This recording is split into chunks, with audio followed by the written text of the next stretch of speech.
sometimes it's just been so natural to us, we don't realize that we're, maybe a strong way to say it is we're cursing our future. You can curse your future or you can bless your future. So be careful what you say. I think I love where you say we need to send out. Joel Osteen's polished smile and uplifting sermons have made him a household name.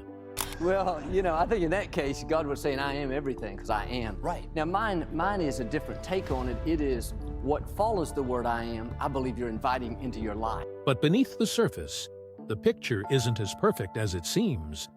That's part of our message is you don't know what, God's dream for your life is bigger than your own. And that's what I've seen. I mean, I never dreamed 13 years ago that I'd be sitting here with you or we'd be in the arena where I used to watch the Rockets play. And so he accepted $4.4 million in COVID relief loans, money meant for struggling small businesses, while living in a lavish $10.5 million Houston mansion. Lakewood Church, his megachurch empire, allocates barely over 1% of its massive budget to charitable outreach. And even as he preaches that God wants believers to prosper, he charges $15 per ticket just to hear him speak in person. We're normal people. It's just talking about living a blessed life, being a blessing to other people, being happy, having good relationships. His television broadcasts reach millions worldwide, yet his sermons rarely mention sin or even Jesus by name. Osteen himself once summarized his approach as simple conversation about living a blessed life, being kind, being happy, and building good relationships. Critics call it shallow. When the backlash grew, instead of retreating, Osteen purchased yet another luxury property, this one valued at $3 million. Now, with falling attendance and mounting criticism, that famous grin can't fully hide the growing cracks. Joel Osteen was born on March 5, 1963, in Houston, Texas, the fifth of 6 children in a home anchored by church and family.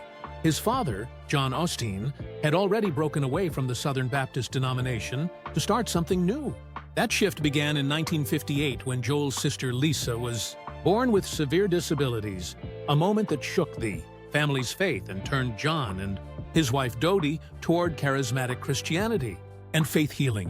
In 1959, they founded Lakewood Church in a rundown feed store with just 234 seats. It didn't look like much, but something was starting. By the late 1970s, that little congregation had grown to more than 5,000 members. Joel watched quietly from the background.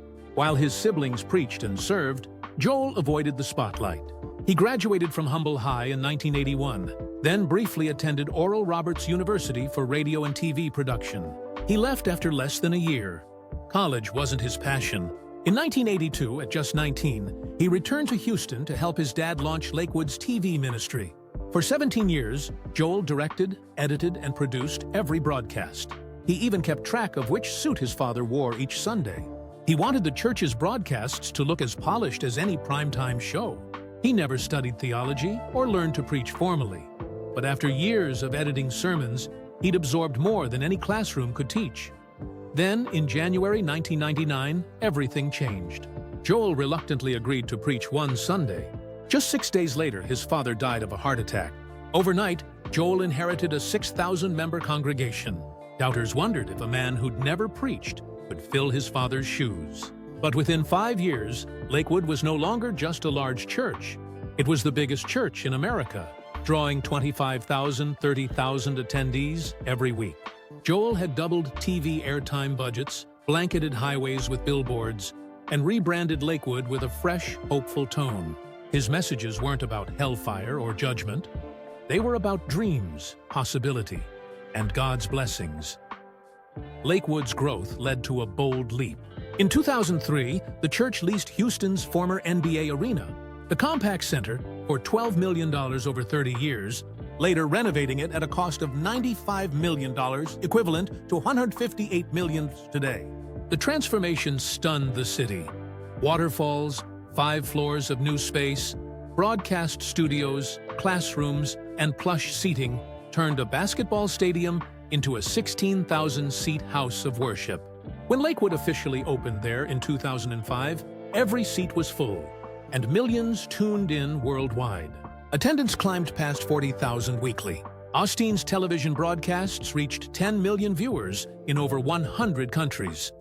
His 2004 book, Your Best Life Now became a publishing phenomenon, selling 4 million copies and spending nearly 4 years on the New York Times bestseller list. More books followed, many topping bestseller lists and earning him tens of millions in royalties. His Night of Hope arena events, which often charged admission, drew tens of thousands across the U.S. and abroad, filling venues like Wembley Arena. Osteen cultivated a media empire that included Sirius XM radio, massive social media followings, and appearances on Oprah, Larry King Live, and Good Morning America, strategically reaching far beyond church pews. But the numbers behind the empire paint a complicated picture. Lakewood operates on a $90 million annual budget, yet just 1.3%, about $1.2 million, is devoted to missions and outreach. Far more goes to production, events, and operations. Critics argue that Osteen's prosperity gospel, teaching that faith and positive thinking bring wealth and health, distorts Christianity's core message. They point out that while Osteen doesn't take a church salary, his net worth, estimated between $50 million and $100 million, comes from books, speaking fees, and merchandise. He owns multiple homes, including the $10.5 million mansion that frequently features in criticism of his lifestyle. Even Osteen's personal life has become part of his public image. He met Victoria Eilof in 1985 when he stopped at her family's jewelry store for a watch battery. They married in 1987 and built Lakewood's ministry together. Victoria became a prominent speaker and author herself, launching Lakewood's women's ministry in 2003 and writing bestsellers like Love Your Life. Their children, Jonathan and Alexandra, have also stepped into the spotlight. Jonathan as a worship leader and preacher, and Alexandra as a lead vocalist for Lakewood's band Elia. Controversies followed. During Hurricane Harvey in 2017, Lakewood Church initially claimed flooding prevented it from opening as a shelter, though locals posted photos showing dry roads. The delayed response sparked widespread anger. In 2025, after Hurricane Beryl, Lakewood did distribute supplies and open its doors, but many online joked bitterly, "Is Joel locking the doors again?" In 2020, Lakewood's $4.4 million Paycheck Protection Program loan, later repaid, provoked outrage that a wealthy megachurch would take funds meant for small businesses. Tragedy struck on February 11, 2024, when a woman opened fire inside Lakewood Church, injuring worshipers and her young son before being killed by police. The shooting raised questions about security and gun laws in Texas. Even as Osteen prayed for victims and urged faith, critics said his response sidestepped the harder issues. Meanwhile, younger generations are increasingly walking away from organized religion. Surveys show only about 15 to 16% of millennials and Gen Z attend church regularly. Many see Lakewood's prosperity gospel as out of touch with their values of authenticity and community service. Despite Joel Osteen's unmatched ability to fill arenas and inspire millions, his ministry faces declining attendance, public scrutiny, and generational shifts that question whether flashy sermons and million-dollar homes represent genuine faith. The future of Lakewood Church and Osteen's place in American religion remains uncertain. If you found this deep dive eye-opening, don't just scroll away. Let your voice be heard.